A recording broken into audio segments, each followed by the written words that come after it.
Friends, ഇപ്പോൾ നമ്മൾ എല്ലാവരും 2025 എൻഡിലോട്ട് വന്ന് നിൽക്കുകയാണ്.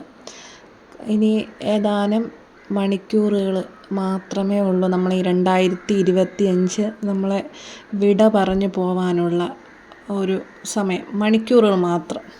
അപ്പം നമ്മൾ ഒരു നിമിഷം ചിന്തിക്കുക, ഈ വർഷം നമുക്ക് എന്ത് നേടി, നമ്മൾ എന്ത് നേടി എന്നൊക്കെ നമ്മൾ ഒരു നിമിഷം ചിന്തിക്കുക.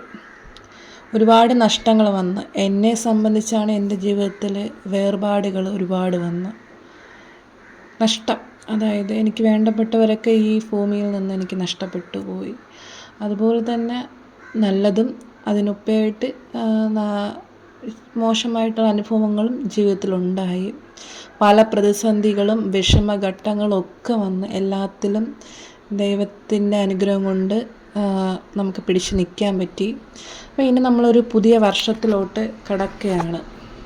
അപ്പോൾ പുതിയൊരു വർഷം നമുക്ക് എന്ത് ചെയ്യാം? നമ്മൾ ഈ 2025 ചെയ്യാൻ പറ്റാത്ത പല കാര്യങ്ങളും നമ്മൾ 2026 നടക്കാൻ പറ്റുമെന്ന് ഒരു കോൺഫിഡൻസ് നമ്മളെ മനസ്സിലുണ്ടാക്കണം. നമ്മളെ കൊണ്ട് ചെയ്യാൻ പറ്റാത്ത കാര്യങ്ങൾ നമ്മൾ ചെയ്യാൻ ശ്രമിക്കണം.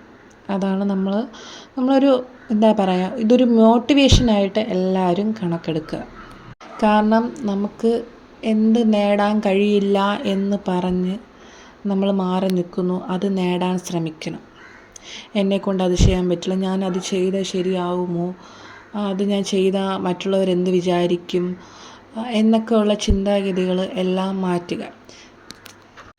എൻ്റെ ഒരു അഭിപ്രായത്തിൽ എല്ലാവർക്കും നല്ലൊരു വർഷമായി തീരട്ടെ ഈ ഒരു വർഷം. അതുപോലെ തന്നെ നമ്മളിപ്പോൾ സ്റ്റാർട്ടിങ്ങിൽ എല്ലാവരും ഓരോ പ്ലാനൊക്കെ ഇട്ടായിരിക്കും ചെയ്യണം. ഞാനും അങ്ങനെ തന്നെ. അപ്പം അതൊക്കെ ചിലർക്ക് നടത്തിയെടുക്കും. സത്യത്തിൽ എൻ്റെ ഒരു അഭിപ്രായത്തിൽ എല്ലാവരും പുതിയ ഇയർ ആകുമ്പോൾ ഒരു വിഷൻ ബോർഡ് സെറ്റാക്കണം. ആ വിഷൻ ബോർഡെന്ന് പറയുമ്പോൾ നമ്മൾ ചെയ്യേണ്ട കാര്യം, നമ്മൾ 2026 നമ്മൾ എന്തൊക്കെ ചെയ്യണം, നമ്മൾ എവിടെയൊക്കെ പോകണം, എന്തൊക്കെ നേടിയെടുക്കണം, അങ്ങനത്തെ നമ്മളുടെ ആഗ്രഹങ്ങളൊക്കെ ഇല്ലേ, അതെല്ലാം കൂടെ ഒരു വിഷൻ ബോർഡ് പോലെ സെറ്റ് ചെയ്യണം.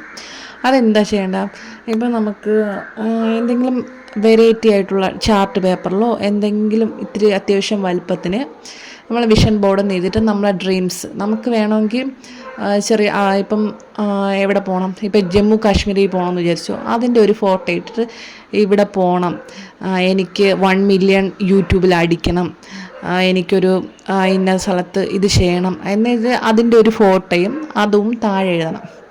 എന്നിട്ട് നമ്മളെ ചുവരിൽ ഒട്ടിച്ച് വയ്ക്കണം. നമ്മളെപ്പോഴും ശ്രദ്ധിക്കുന്ന ഒരു സ്ഥലത്ത് ഒട്ടിക്കണം.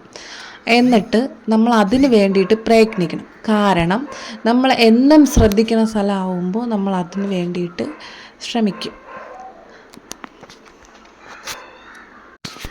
പിന്നെ ഈ വിഷൻ ബോർഡിൻ്റെ പ്രത്യേകത എന്ന് പറഞ്ഞാൽ, നമ്മളിതിപ്പോൾ ചുവരിൽ നമ്മൾ എല്ലാവരും കാണുന്ന ആ ഒരു സ്ഥലത്ത് വയ്ക്കണം. അപ്പോഴത്തേക്കും തന്നെ നമ്മളിത് മറന്ന് നമ്മളിത് ചെയ്യേണ്ട, നമ്മുടെ നമ്മുടെ നേരെ പൊയ്ക്കൊണ്ടിരിക്കുന്ന വഴി ഒന്ന് സ്റ്റോപ്പ് ആവുമ്പോൾ നമുക്ക് പെട്ടെന്ന് ഓർമ്മ വരും, ഇതെടുത്തിരിക്കുകയാണ്, വിഷൻ ബോർഡ് നമ്മളൊരു വിഷനായിട്ട് എടുത്തിരിക്കുകയാണ്. അപ്പോഴത്തേക്ക് വീണ്ടും നമ്മളെ ബ്രെയിനിൽ അത് വർക്കൗട്ടാവും. അപ്പോൾ നമുക്കത് നേടണം, അത് ചെയ്യണം എന്നുള്ള ഒരു ഉൾബോധത്തിൽ നമുക്ക് തോന്നും. അപ്പം നമ്മൾ അതിന് വേണ്ടിയിട്ട് വീണ്ടും ശ്രമിക്കും. അങ്ങനെ ശ്രമിച്ച് വരുമ്പോഴത്തേക്കും നമ്മളത് സാധിക്കും. നമ്മൾ ഇന്നല്ലെങ്കിൽ നാളെ ആയാലും നമ്മളത് നടത്തിയെടുത്തിരിക്കും. അപ്പം സത്യം പറഞ്ഞാൽ എല്ലാവരും ഒരു വിഷൻ ബോർഡ് സെറ്റാകണം. ഞാനും അതിൻ്റെ ഒരു ശ്രമത്തിലാണ്. വിഷൻ ബോർഡ് സെറ്റാകണം. പിന്നെ നമുക്ക് ഈ ജീവിതത്തിൽ ദുഃഖങ്ങളും പ്രയാസങ്ങളും ഒക്കെ വരും. ജീവിതത്തിൽ അതാണ് ജീവിതം, വരും. അതെല്ലാം നമ്മൾ തരണം ചെയ്യണം. അതാണ് നമുക്ക് വേണ്ട ബെസ്റ്റ് സൊല്യൂഷൻ.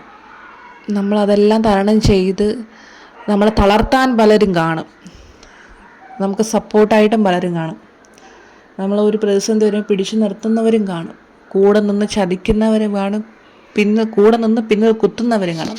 അപ്പോൾ അതൊന്നും ശ്രദ്ധിക്കേണ്ട, അത് എല്ലാവരുടെ ജീവിതത്തിലുള്ളതാണ്. നമ്മളിപ്പോൾ ഫസ്റ്റ് ഓഫ് ഓൾ നമുക്ക് നമ്മളെന്താണ് ആഗ്രഹിക്കുന്നത്, നമുക്ക് നമ്മുടെ സ്വപ്നങ്ങളിലൊക്കെ എങ്ങനെ എത്തിച്ചേരാം എന്നുള്ള ശ്രമം തുടരുക. അപ്പോൾ എല്ലാവരും ദൈവം അനുഗ്രഹിക്കട്ടെ.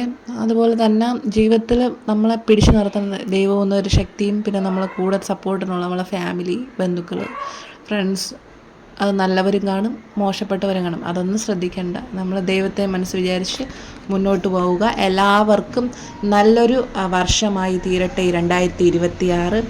എല്ലാവർക്കും എൻ്റെയും എൻ്റെ കുടുംബത്തിൻ്റെയും ഹൃദയം നിറഞ്ഞ ഹാപ്പി ന്യൂ ഇയർ.